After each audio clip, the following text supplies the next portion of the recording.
शांति। ओम शांति।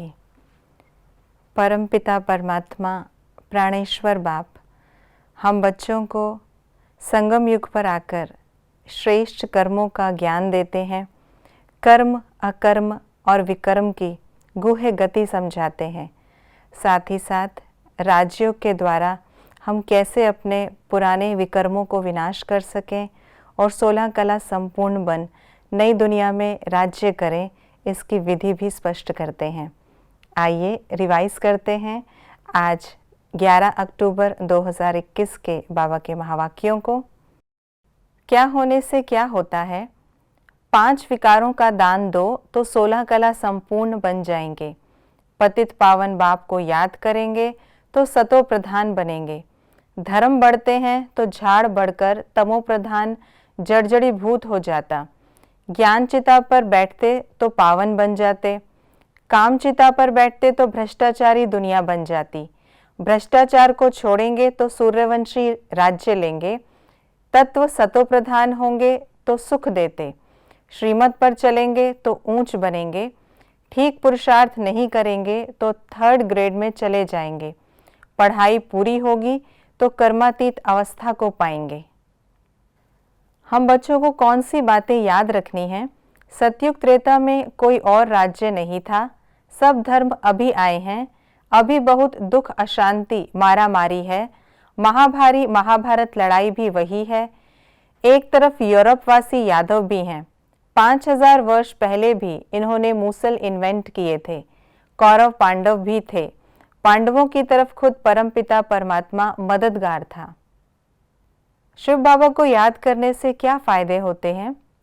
पाप बढ़ेंगे नहीं, पास्ट के विकर्म विनाश होंगे, पाप भस्म होंगे, आत्मा पावन बन जाएगी, स्वर्ग में 21 जन्मों के लिए वर्षा पाएंगे, राजा बनेंगे।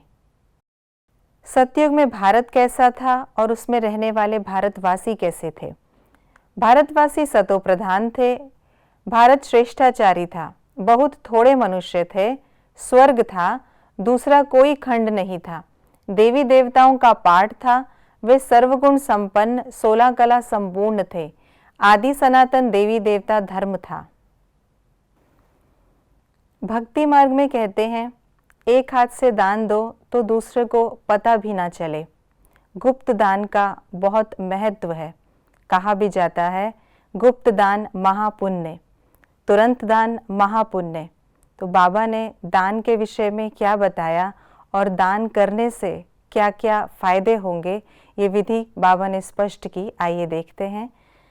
5 विकारों का दान देने से क्या प्राप्ति होगी? ग्रहण छूट जाता, 16 कला संपूर्ण देवता बन जाते, पवित्रता अनुसार पद पाते, नई दुनिया के मालिक बनते। हमें कौन सी बातें बुद्धि में रखनी है? अगर हम समझते हैं कि बाबा को हम देते हैं तो शिव बाबा की बड़ी इंसल्ट करते हैं। शुद्ध विचार से नहीं देते तो स्वीकार नहीं होता। हम 5 रुपया शिव बाबा के खजाने में देते हैं तो बाबा हमको 5 करोड़ देते हैं। बाबा हमको कौड़ी से हीरे जैसा बनाते हैं। बाप हमको ऊंच बनाते हैं। बाबा से हम 21 जन्मों का वर्षा लेते हैं। पास विद ऑनर बनने की विधि क्या है? बुद्धि रूपी नेत्र को क्लियर बनाओ, केयरफुल रहो, याद की व साइलेंस की शक्ति को बढ़ाओ, मास्टर नॉलेजफुल, पावरफुल बनो।